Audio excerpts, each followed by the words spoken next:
Shalom Bapak Ibu Saudara-saudari yang dikasihi dan mengasihi Tuhan.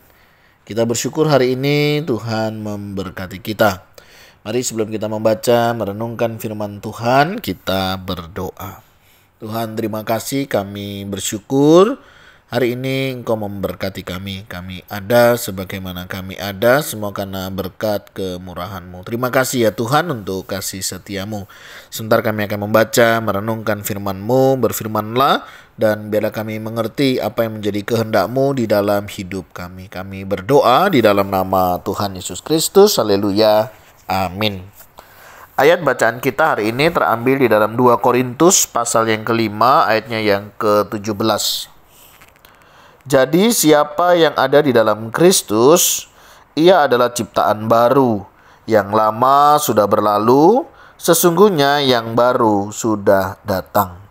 Amin. Demikian firman Tuhan, mari kita merenungkannya. Bapak Ibu Saudara yang dikasihi dan mengasihi Tuhan, ketika kita menerima Yesus sebagai Tuhan dan Juru Selamat kita, hidup kita tidak hanya berubah dalam hal perilaku, tetapi lebih dalam lagi, yaitu perubahan yang menyentuh inti dari kita. Alkitab mengingatkan dan mengatakan kepada kita bahwa jika seseorang berada di dalam Kristus, ia adalah ciptaan baru. Apa artinya ini? Dalam Kristus kita tidak lagi dikuasai oleh dosa dan hidup lama yang penuh dengan keterikatan duniawi. Setiap orang yang bertobat dan menerima Yesus mengalami kelahiran baru, yang berarti ada perubahan radikal dalam hidup kita. Segala sesuatu yang sebelumnya kita anggap penting, seperti dosa, kebencian, kekhawatiran dunia, menjadi tidak relevan lagi.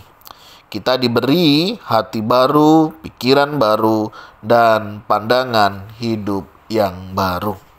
Tentunya hal ini mengingatkan kita akan pentingnya perubahan hidup di dalam hidup ini. Perubahan hidup yang dimaksud bukan hanya perubahan fisik atau sosial, tetapi perubahan rohani yang terjadi di dalam hati dan pikiran kita, di mana setiap kita dipanggil untuk mematikan sifat-sifat lama yang tidak berkenan kepada Tuhan dan mengenakan sifat-sifat baru yang mencerminkan karakter Kristus. Di dalam Efesus 4 ayat 22 misalnya hingga ayat yang ke-24 mengingatkan kita untuk menanggalkan perilaku lama dan mengenakan manusia baru yang diciptakan menurut Allah dalam kebenaran dan kekudusan. Tentunya hal ini mengingatkan kita akan perubahan yang sesungguhnya terjadi karena kasih Kristus yang luar biasa kepada kita.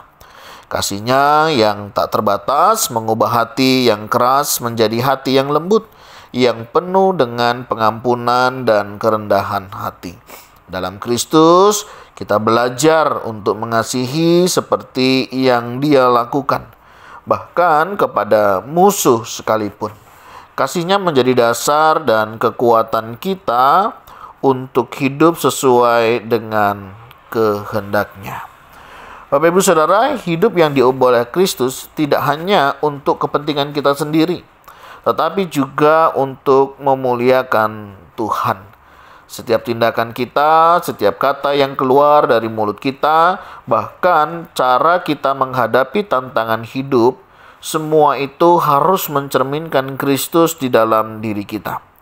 Kita dipanggil untuk menjadi terang dan garam dunia, memberi dampak positif, dan membawa orang lain kepada Kristus melalui hidup kita. Bagaimana kita menerapkan dalam kehidupan kita hari lepas hari? Mari kita mencoba untuk merenungkan kembali. Apakah kita sudah merasakan perubahan dalam hidup kita setelah menerima Kristus?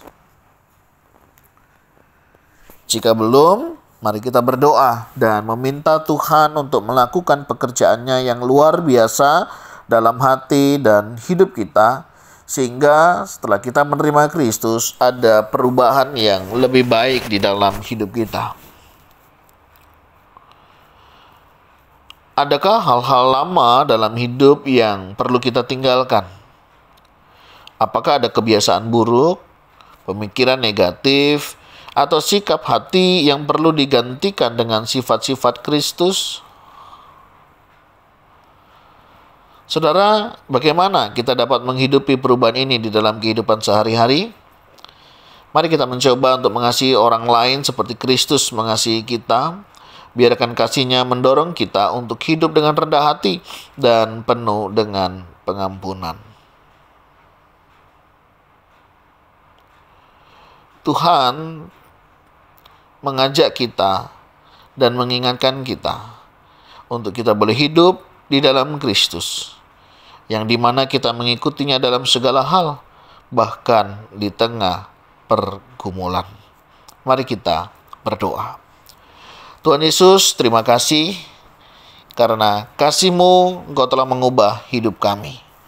Terima kasih atas anugerah-Mu yang membuat kami menjadi ciptaan baru di dalam Kristus.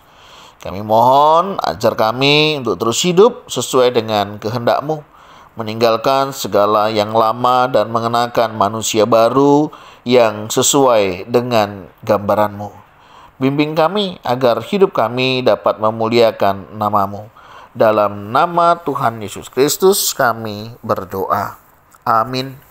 Bapak Ibu Saudara, demikianlah renungan kita hari ini. Kiranya Tuhan Yesus Kristus menolong memampukan kita untuk kita boleh hidup sebagai ciptaan yang baru. Tuhan Yesus memberkati kita sekalian. Shalom.